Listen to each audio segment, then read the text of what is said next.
네, 우리 불꽃교회 중고등부 친구들, 선생님들 안녕하세요. 오늘 4월 30일 석탄일, 오늘 휴일이었죠. 오늘 여러분 하루 잘 보내셨나요? 저는 오늘 뭐 쉬는 날인지도 모르고 오늘 하루 종일 그냥 살았던 것 같아요.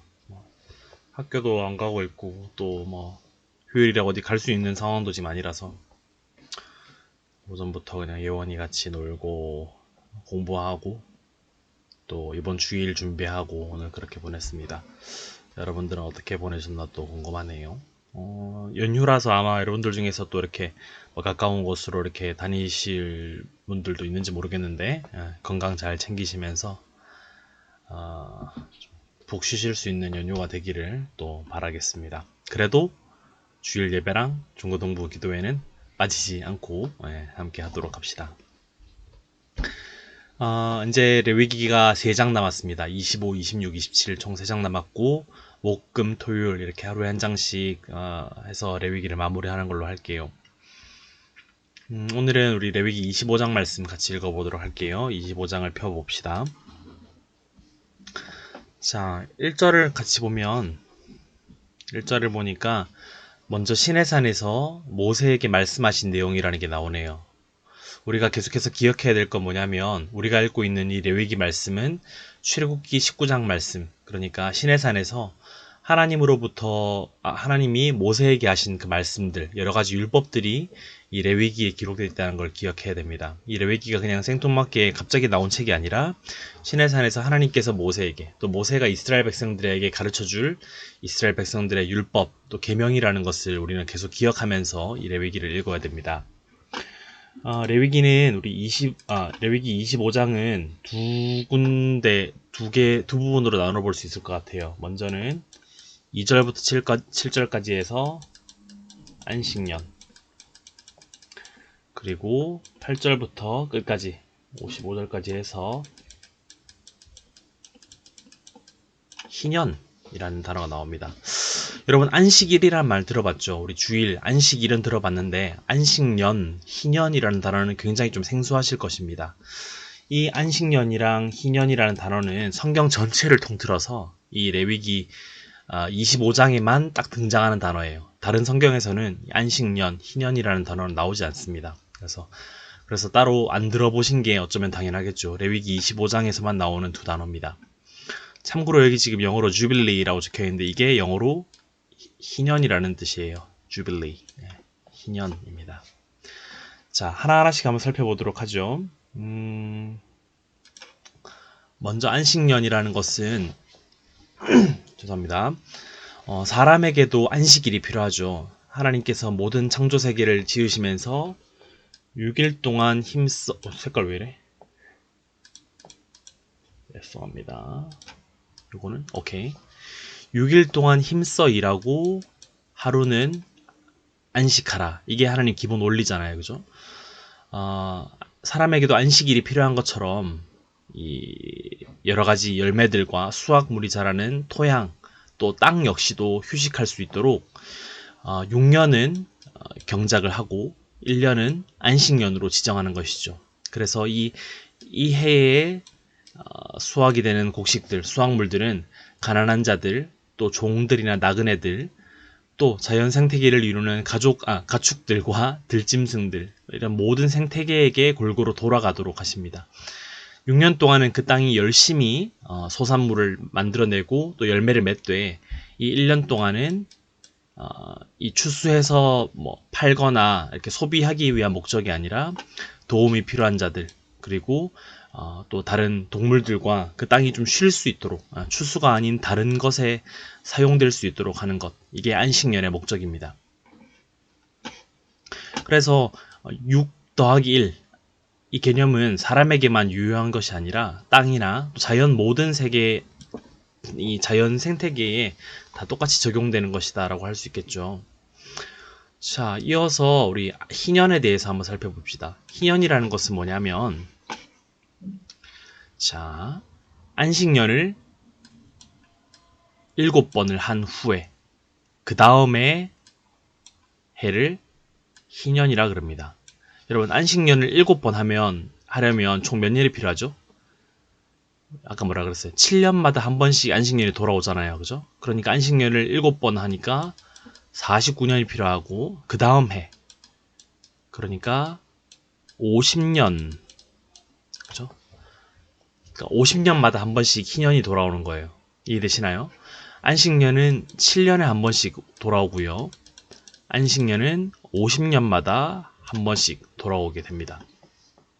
이 희년에는 뭘 하냐면 모든 땅과 건물의 소유권을 원래 소유자에게 또 이렇게 반납하도록 합니다. 그리고 노비와 종이었던 사람들이 해방되는 해이기도 합니다. 다시 말하면 이 50년 동안 살다 보면 사람들이 빈부격차가 생기잖아요. 잘 사는 사람들은 더 잘 살고 못 사는 사람들은 더 못 살고, 종의 자녀로 태어난 사람들은 계속 종이고, 그죠? 부자의 자녀들은 계속 부자고, 그죠? 그래서 이 50년이 지나게 되면 그 소유권이나 또 자신의 신분들을 리셋시키는 거예요. 초기화시켜버리는 거예요. 그래서 신분의 차이가 생긴 것, 또 재산의 차이가 생긴 것을 원상복구시켜줌으로써 가난을 대물림하는 것을 끊고 또 모든 사회의 격차와 구조들을 좀 새롭게 하는 해입니다. 이 당시에는 굉장히 충격적이죠. 왜냐하면 지금 우리가 살고 있는 이 자본주의 시대에서는 이런 게 말도 안 되죠. 우리가 열심히 벌어놓은 거 다시 리셋시켜라. 이거 말이 안 되는 거잖아요. 그죠? 하지만 이 당시에는 같이 잘 살고 또 이 빈부격차와 빈익빈 부익부를 좀 줄이기 위해서 이 50년마다 자신의 소유와 신분들을 좀 어느 정도 이렇게 해소할 수 있는 그런 해가 바로 이 희년입니다. 그런 부분에서 이제 특히 이제 약자들, 사회적인 약자들, 또 도움이 필요한 사람들은 이 희년만 바라보고 있는 것이죠. 왜냐하면 희년이 되면 자기 신분과 재산이 초기화가 되니까요. 그런 부분에서 이 희년이라는 것은 약자들에게는 소망이고 또 기다리고 있는 것, 또 감사한 날이 되는 것이죠. 여러분 혹시 이전에 하나님께서 종이 되었던 사람들을 해방시켜준 사건들이 있었습니다. 혹시 기억나시나요? 하나님께서 종들을 해방시켜 주신 사건. 예. 애굽에서 400여 년간 종살이를 하던 이스라엘 백성들을 종에서 해방시켜 주시고 하나님의 백성으로 신분을 바꾸어 주셨던 사건이 있었죠. 마찬가지로 하나님께서는 오랫동안 종이었던 사람들을 값없이 해방시켜 주시고 또 새로운 삶을 살아갈 수 있도록 이 희년이라는 것을 만드신 것이죠. 이것이 하나님께서 이스라엘 백성들에게 베푸신 은혜입니다. 여러분, 그렇다면 우리에게 적용을 해봅시다. 우리 역시도 종이었습니다. 죄의 종노릇하던 사탄의 권세 아래 있던 자들이었어요. 그런 우리를 예수님의 피값으로 사셔서 죄의 종에서 해방시켜 주시고 하나님의 아들, 딸로 삼아주셨습니다. 희년을 맞이해서 50년 동안 이 종노릇을 끊어내고 새로운 삶을 선물 받았던 이스라엘 백성들처럼 이 시대를 살아가는 우리의 지난 불신앙들을 모두 끊어내고 새로운 삶을, 하나님과 동행하는 삶을 우리에게 선물로 주신 것이죠. 이것이 하나님의 은혜이고 또 이 희년이라는 것을 통해서 우리에게 주시는 복된 소식임을 우리가 기억할 수 있었으면 좋겠습니다. 자, 오늘 25장 말씀은 우리 안식년과 희년에 대한 내용들을 같이 살펴보겠습니다. 제25장. 여호와께서 시내산에서 모세에게 말씀하여 이르시되 이스라엘 자손에게 말하여 이르라. 너희는 내가 너희에게 주는 땅에 들어간 후에 그 땅으로 여호와 앞에 안식하게 하라. 너는 6년 동안 그 밭에 파종하며 6년 동안 그 포도원을 가꾸고 그 소출을 거둘 것이나 7째 해에는 그 땅이 쉬어 안식하게 할지니 여호와께 대한 안식이라. 너는 그 밭에 파종하거나 포도원을 가꾸지 말며 내가 거둔 후에 자라는 것을 거두지 말고 가꾸지 아니한 포도나무가 맺은 열매를 거두지 말라. 이는 땅의 안식년임이니라. 안식년의 소출은 너희가 먹을 것이니 너와 내 남종과 내 여종과 내 품꾼과 너와 함께 거류하는 자들과 내 가축과 내 땅에 있는 들짐승들이 다 그 소출로 먹을 것을 삼을지니라. 너는 7 안식년을 계수할지니 이는 7년이 7번인즉 안식년 7번 동안 곧 49년이라. 7째 달 열흘 날은 속죄이니 너는 뿔나팔 소리를 내되 전국에서 뿔나팔을 크게 불지며 너희는 50년째 해를 거룩하게 하여 그 땅에 있는 모든 주민을 위하여 자유를 공포하라. 이 해는 너희에게 희년이니 너희는 각각 자기의 소유지로 돌아가며 각각 자기의 가족에게로 돌아갈지며 그 50년째 해는 너희의 희년이니 너희는 파종하지 말며 스스로 난 것을 거두지 말며 가꾸지 아니한 포도를 거두지 말라. 이는 희년이니 너희에게 거룩함이니라. 너희는 밭의 소출을 먹으리라. 이 희년에는 너희가 각기 자기의 소유지로 돌아갈지라. 내 이웃에게 팔든지 내 이웃의 손에서 사거든 너희 각 사람은 그의 형제를 속이지 말라. 그 희년 후에 연수를 따라서 너는 이웃에게서 살 것이요 그도 소출을 얻을 연수를 따라서 내게 팔 것인즉 연수가 많으면 너는 그것의 값을 많이 매기고 연수가 적으면 너는 그것의 값을 적게 매길지니 곧 그가 소출의 다소를 따라서 내게 팔 것이라. 너희 각 사람은 자기 이웃을 속이지 말고 내 하나님을 경외하라. 나는 너희 하나님 여호와이니라. 너희는 내 규례를 행하며 내 법도를 지켜 행하라. 그리하면 너희가 그 땅에 안전하게 거주할 것이라. 땅은 그것의 열매를 내리니 너희가 배불리 먹고 거기 안전하게 거주하리라. 만일 너희가 말하기를 우리가 만일 7째 해에 심지도 못하고 소출을 거두지도 못하면 우리가 무엇을 먹으려 하겠으나 내가 명령하여 6째 해에 내 복을 너희에게 주어 그 소출이 3년 동안 쓰기에 족하게 하리라. 너희가 8째 해는 파종하려니와 묵은 소출을 먹을 것이며 9째 해에 그 땅에 소출이 들어오기까지 너희는 묵은 것을 먹으리라. 토지를 영구히 팔지 말 것은 토지는 다 내 것임이니라. 너희는 거류민이요 동거하는 자로서 나와 함께 있느니라. 너의 기업의 온 땅에서 그 토지 무르기를 허락할지니 만일 내 형제가 가난하여 그의 기업 중에서 얼마를 팔았으면 그에게 가까운 기업 물을 자가 와서 그의 형제가 판 것을 물을 것이요 만일 그것을 물을 사람이 없고 자기가 부유하게 되어 물을 힘이 있으면 그 판 해를 계수하여 그 남은 값을 산자에게 주고 자기의 소유주로 돌릴 것이니라. 그러나 자기가 물을 힘이 없으면 그 판 것이 희년에 이르기까지 산자의 손에 있다가 희년에 이르러 돌아올지니 그것이 곧 그의 기업으로 돌아갈 것이니라. 성벽 있는 성내에 가옥을 팔았으면 판지 만 1년 안에는 물을 수 있나니 곧 그 기한 안에 물으려니와 1년 안에 물이지 못하면 그 성 안의 가옥은 산자의 소유로 확정되어 대대로 영구히 그에게 속하고 희년에라도 돌려보내지 아니할 것이니라. 그러나 성벽이 불리지 아니한 촌락의 가옥은 나라의 전투와 같이 물러주기도 할 것이요 희년에 돌려보내기도 할 것이니라. 레이 족속의 성읍 곧 그들의 소유의 성읍의 가옥은 레이 사람이 언제든지 물을 수 있으나 만일 레위 사람이 물이지 아니하면 그의 소유 성읍에 판 가옥은 희년에 돌려보낼지니 이는 레위 사람의 성읍의 가옥은 이스라엘 자손 중에서 받은 그들의 기업이 됨이니라. 그러나 그들의 성읍 주위에 있는 들판은 그들의 영원한 소유지이니 팔지 못할지니라. 내 형제가 가난하게 되어 빈손으로 내 곁에 있거든 너는 그를 도와 고려민이나 동거인처럼 너와 함께 생활하게 하되 너는 그에게 이자를 받지 말고 내 하나님을 경외하여 내 형제로 너와 함께 생활하게 할 것인즉 너는 그에게 이자를 위하여 돈을 부어주지 말고 이익을 위하여 내 양식을 부어주지 말라. 나는 너희의 하나님이 되며 또 가나안 땅을 너희에게 주려고 애굽 땅에서 너희를 인도하여 낸 너희의 하나님 여호와이니라. 너와 함께 있는 내 형제가 가난하게 되어 내게 몸이 팔리거든 너는 그를 종으로 부리지 말고 품꾼이나 동문과 같이 함께 있게 하여 희년까지 너를 섬기게 하라.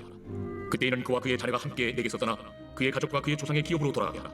그들은 내가 애굽 땅에서 인도하여 낸 내 종들이니 종으로 팔지 말 것이라. 너는 그를 엄하게 부리지 말고 내 하나님을 경외하라.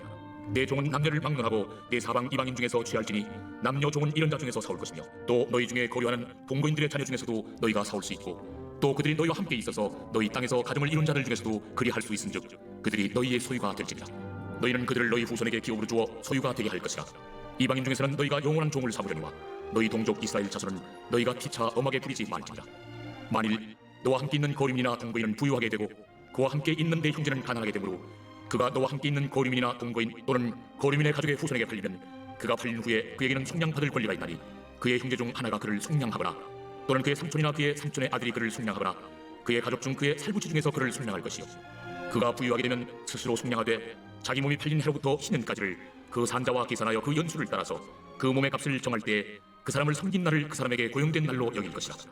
만일 남은 해가 많으면 그 연수대로 팔린 값에서 속량한 값을 그 사람에게 도로 주고 만일 희년까지 남은 해가 적으면 그 사람과 계산하여 그 연수대로 속량하는 그 값을 그에게 도로 줄지며 주인은 그를 매년의 삭분과 같이 여기고 내 목전에서 엄하게 부리지 말지니라. 그가 이같이 속량되지 못하면 희년에 이르려는 그와 그의 자녀가 자유하리니 이스라엘 자손은 나의 종들이 되리라. 그들은 내가 애굽 땅에서 인도해낸 내 종이요 나는 너희의 하나님 여호와이니라. 아멘. 자, 우리 25장 말씀 조금 길긴 했지만 두 가지의 확실한 주제가 있습니다. 안식년과 희년, 그죠? 이 두 가지의 공통점이 뭘까요, 여러분? 안식년과 희년. 안식년 마지막 7년째 안식년 때에는 이렇게 수확은 하되 뭐 수익을 내거나 이렇게 하는 게 아니라 자신을 위해서 또 도움이 필요한 자들을 위해서 이렇게 사용하라 그러죠. 희년 역시 마찬가지죠. 그래서 이 두 가지의 목적, 이 두 가지를 통해서 보여주시는 하나님의 마음은 뭐냐면, 여러분, 돈 많은 게 죄인가요? 어떻습니까? 부유한 게 죄인가요? 그렇진 않죠. 우리가 뭐 하나님께서 허락하시면 물론 정당한 방법으로 해야 됩니다. 부정한 방법으로가 아니라 정당한 방법으로 하나님께서 우리에게 재산을 많게 하시기도 하죠. 그 자체가 죄는 아닙니다. 하지만 안식년과 희년에 나타나는 공통적인 하나님의 마음은 뭐냐면 네 혼자 잘 사는 건 결코 하나님 마음이 아닙니다. 잘 사는 건 죄가 아니지만 너 혼자 잘 살고 네 옆에 있는 가족들 또 너가 사랑해야 될 사람들이 계속해서 이렇게 빈부격차가 더 심해지고, 그죠? 나의 부 때문에 다른 사람이 가난해지는 것은 결코 하나님의 마음이 아닙니다. 그래서 나의 부를 내가 가진 것을 다른 사람에게 나누어 주어서 함께 살아갈 수 있는 부분들, 그리고 가난한 사람들, 또 도움이 필요한 사람들이 있을 때 내가 가진 것을 통해서 그들을 돕고 또 그들을 배려하는 마음들, 이런 것들이 이제 안식년과 희년에 담긴 마음입니다. 우리가 살고 있는 이 시대는 그렇지 않습니다. 이 시대는 다른 사람들을 밟고 올라서야 내가 잘 사는 것이죠. 다른 사람들의 돈을 내가 뺏어야 내가 돈이 많아지는 것이죠. 그것이 세상적인 논리고, 또 죄악된, 또 죄로 인해서 오염된 이 세상의 가치관 아닙니까? 따라서 우리가 성경을 읽을 때마다, 성경 말씀을 읽고 하나님 마음을 배울 때마다 이 시대와 이 시대의 가치관과 계속해서 충돌할 수밖에 없어요. 성경은 계속해서 세상은 계속해서 남의 주머니에 있는 돈을 내 주머니로 집어넣으라고 말하죠. 성경은 절대 그렇게 가르치지 않습니다. 성경은 정당한 방법으로 또 최선을 다해서 수고해서 얻되 그 돈을 나 혼자만을 위해 쓰는 게 아니라 내 주변에 있는 도움이 필요한 사람들, 또 나보다 어려운 사람들, 또 힘들어하고 또 괴로워하고 있는 이들을 돕고 그들을 배려하라라고 이야기를 하죠. 이것이 오늘 레위기 25장에 있는 말씀입니다. 우리가 그렇게 좀 살았으면 좋겠어요. 물론 우리가 앞으로 뭐 잘 사는 사람도 있고 그렇지 못한 사람도 있겠지만 우리가 서로 돕고 또 내 주변에 어려운 이웃은 없는가. 물론 나도 부족하지만, 나도 쓸 거 없지만 내 주변에서 혹시 내 도움을 필요로 하는 사람은 없는가 이렇게 돌아보는 마음이 필요하겠죠. 이게 우리 자신이 그리스도인들이 해야 될 역할이고 또 교회가, 건강한 교회가 해야 될 역할이라 생각을 합니다. 자, 오늘 25장 말씀 우리 같이 읽어봤습니다. 내일은 이제 26장 말씀 같이 읽도록 할게요. 오늘도 고생 많으셨고요. 7가지 기도 제목들을 같이 읽고 기도하는 시간 가지겠습니다. 기도 제목 같이 읽겠습니다. 시작. 코로나19로 인해 고통받고 있는 이 나라와 온 세계를 긍휼히 여겨 주시옵소서. 인간의 연약함과 죄악을 고백하며 주님을 더욱 의지하는 기회가 되게 하소서. 코로나19로 인해 여러 가지로 어려움을 겪는 국민들을 도와주소서. 불꽃교회 모든 모임들이 정상화될 수 있도록 상황을 선하게 인도해 주소서. 교회 성도님들과 중고등부 선생님, 학생들에게 힘과 위로를 허락하소서. 계속해서 개인 경건 생활을 통해 하나님과 날마다 교제하는 은혜를 주소서. 신앙, 건강, 학업, 관계, 가족 등을 두고 기도할 때마다 응답해 주시는 주님을 보게 하소서. 네. 오늘은 우리 목요일입니다. 우리 가족들을 위해서 같이 기도하는 시간 가질게요. 우리를 사랑하시고 또 길러주시는 우리 부모님, 또 함께 생활하는 우리 형제 자매들, 또 친척들 위해서 기도해 주시고, 이 어려운 시기에 우리 가족이 하나님 안에서 더 하나가 될 수 있도록 더 믿음을 붙들고 더 말씀을 가까이 하고 더 기도에 힘쓰는 우리 가족이 될 수 있도록 여러분들의 부모님들, 또 가장, 그리고 형제 자매들을 위해서 또 같이 기도해 주십시오. 특별히 가정에서 아직까지 신앙을 없는 우리 분들, 또 교회 신앙에 대해서 알고는 있지만 하나님을 인격적으로 아직 만나지 못한 사람들이 있다면 그들을 위해서 또 긍휼히 여기는 마음으로 우리 가족원들을 위해서 같이 기도했으면 좋겠습니다. 이 기도 제목들과 가족들을 위해서 이 시간 같이 기도하는 시간 가지겠습니다.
기도하겠습니다. 주님, 오늘도 함께 온라인으로 모여서 말씀 읽고 기도할 수 있는 공동체를 주시니 감사합니다. 계속해서 레위기 말씀을 통해서 우리가 하나님의 마음을 더 깊이 알아가기 원합니다. 오늘 또한 안식년과 희년을 통해서 하나님의 마음이 어떠한지를 더 가르쳐 주시니 감사합니다. 앞으로 우리가 살아갈 때마다 이 마음들 또 하나님께서 허락하신 이 가르침들을 우리가 잘 배우고 또 그렇게 실천하면서 살아가는 우리 중고등부 친구들이 되도록 도와주십시오. 세상의 가치관과 세상의 문화를 따라 살아가는 사람들이 아니라 오히려 등 돌리며 오히려 부딪히며 싸워가면서까지 하나님의 그 마음들을 깊이 살아낼 수 있는 우리 중고등부가 다 될 수 있도록 붙들어 주시옵소서. 하나님, 내일부터 시작되는 5월 한 달 주님 붙들어 주시고 또 계속해서 우리의 온라인 계약과 또 우리 온라인 기도회 또 교회의 모든 모임들 계속해서 우리 주변에 이루어지는 모든 상황들 가운데 하나님께서 순적하게 인도하여 주시고 주님과 동행하는 하루하루가 되도록 인도하여 주시옵소서. 오늘 밤도 평안히 잘 쉴 수 있도록 주님께서 은혜를 베풀어 주시기를 원합니다. 예수님 이름으로 감사하며 기도드립니다. 아멘.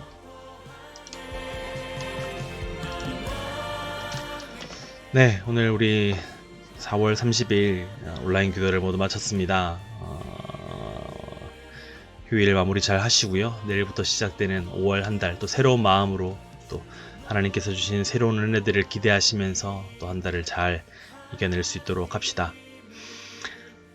이제 주말이 다가오네요. 여러분 또 주일 잘 준비 잘 할 수 있도록 하고요. 오늘도 평안히 잘 쉬시기를 또 기도하겠습니다. 오늘도 고생하셨습니다. 여러분 굿나잇.